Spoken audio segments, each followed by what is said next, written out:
माझी आणि त्यांची भेट 1 महिन्यापूर्वी झाली होती. त्याच्यानंतर महाराष्ट्र शासनाच्या वतीनं आपल्या सगळ्यांना जे माहिती आहे की प्रसाद लाड साहेब तिथं त्यांना भेटायला गेलेले होते आणि त्याच्यानंतर ते विखे पाटील साहेबांची चर्चा करणार होते, कारण विखे पाटील साहेब त्या समितीचे अध्यक्ष आहेत. मी देखील त्या समितीचा सदस्य आहे. पण मराठा समाजाला न्याय देण्याची भूमिका ही महायुतीच्या सरकारची एकनाथ शिंदे साहेब मुख्यमंत्री असल्यापासूनची आहे. आज देवेंद्रजी देखील त्याच पद्धतीनं काम करत आहेत. त्याच्यामुळं मनोजदादा जरांगेंच्या ज्या काही शंका असतील ते सरकार म्हणून आम्ही दूर करतो.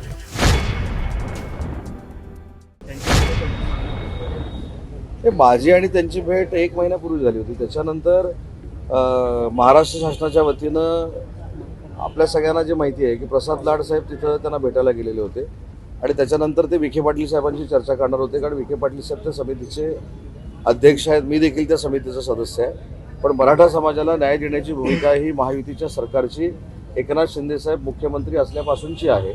आज देवेंद्रजी देखील त्याच पद्धतीनं काम करत आहेत.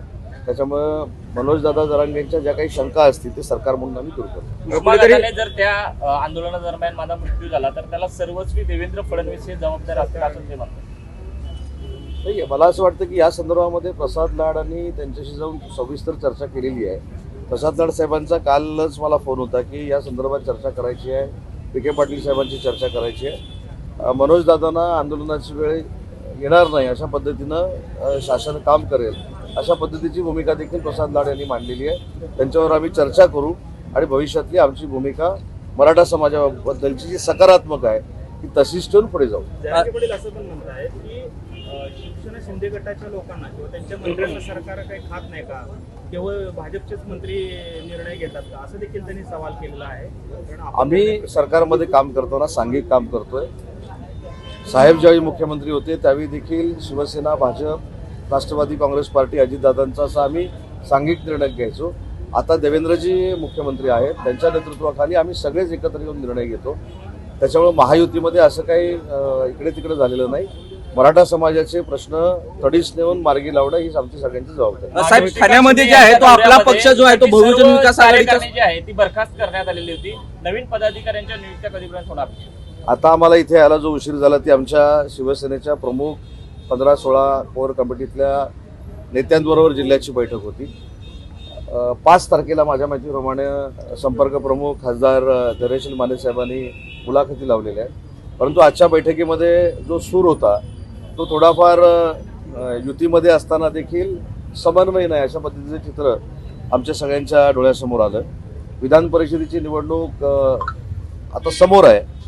आमचे देखील 105 ते 110 सदस्य या संपूर्ण मतदारसंघामध्ये आहेत आणि म्हणून मी स्वतः असेल, धैर्यशील मानेसाहेब असतील, राहुल शेवाळे साहेब असतील, ज्योतिताई असतील, आज जी आमची कोअर कमिटीची बैठक झाली ती आम्ही मुख्यमंत्री देवेंद्रजी फडणवीस साहेबांच्या कानावर घालणार आहोत माननीय एकनाथ शिंदे साहेबांच्या परवानगीनं. परंतु समन्वय असणं आवश्यक आहे. आम्ही महायुतीमध्ये काम करतो. त्याच्यामुळे पालकमंत्री शिवसेनेचा असेल तर त्यानं 2 पक्षाच्या बाकीच्या लोकांना बरोबर घेऊन चाललं पाहिजे. जर भाजपचा असेल तर त्याने देखील आम्हाला सगळ्यांना बरोबर घेऊन चाललं पाहिजे. महायुतीमध्ये कटुता येईल अशा पद्धतीचा मिठाचा खडा कोणी टाकू नये हीच आमची कोअर कमिटीमध्ये चर्चा झाली. आणि म्हणून मी सांगितलं की सिद्धराम म्हेत्रे साहेब असतील, भगीरथ दादा असतील, आमचे शहाजी बापू असतील, शहरामधले आमचे असतील, अशी सगळी मिळून आम्ही 105 ते 110 पर्यंत जातो. त्याच्यामुळे आमचा देखील मतदानामध्ये वाटा आहे. तर आपण सगळ्यांनी समन्वयानं जर केलं तर अतिशय चांगल्या पद्धतीची निवडणूक होऊ शकते.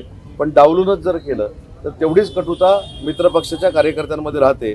अशा पद्धतीची भूमिका आमच्या लोकांनी मांडली. राज्यात असं आहे की विधान परिषद जर का महायुतीचं जागा वाटप व्यवस्थित नाही झालं तर मात्र आपण स्वतंत्रपणे लढवू. असं कुठं बोललो? कारण आपल्या एका पदाधिकाऱ्याने सुद्धा अर्ज खरेदी केलेला आहे विधान परिषदेचा. पहिली गोष्ट अशी आहे, लोकशाहीमध्ये कोणीही अर्ज खरेदी करू शकतो.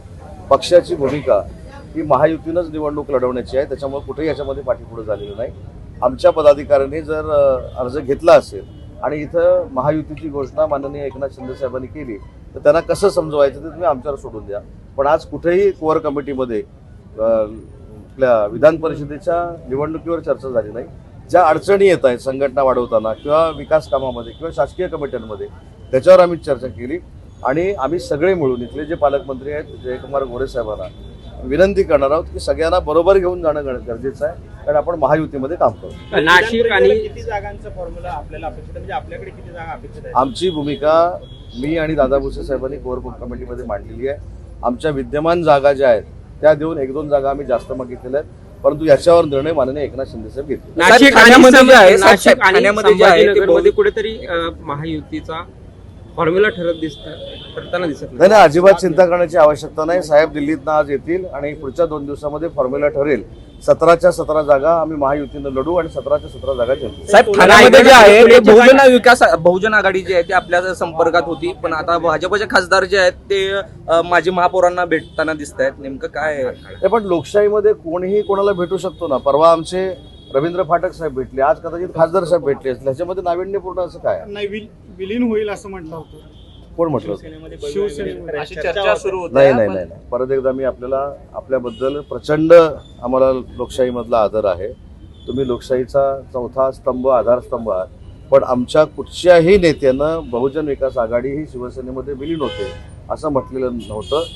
आप्पांबद्दल आम्हाला सगळ्यांनाच आणि क्षितिजबद्दल नितांत आदर आहे आणि कदाचित विधान परिषदेच्या निवडणुकीच्या निमित्तानं रवी फाटक साहेब जर भेटले असतील तर तो एक लोकशाहीतला भाग आहे. रायगड आणि पुण्याच्या जागेसंदर्भात काय आहे? साहेब सांगितलं ना मी, सगळ्या जागा ठरवण्याचे अधिकार माननीय एकनाथ शिंदे साहेबांना. राष्ट्रवादी आणि शिवसेनेत तर राष्ट्रवादी असू दे, नाही कुठला हा वाद दिसतो आम्हाला अजून कळलेलाच नाही. नाही, आम्ही पण पालकमंत्री नाही, पदावर अजिबात होते. नाही. हे सगळे निर्णय माननीय एकनाथ शिंदे साहेब घेतात. आणि सोलापूरच्या MIDC बाबत आज मी काही बोलत नाही कारण आचारसंहिता आहे. पण पुढच्या 15 ते 20 दिवसानं जेव्हा आचारसंहिता संपेल ना, मी सांगतो ना, म्हणून आता त्याच्यावर बोलणं योग्य नाही.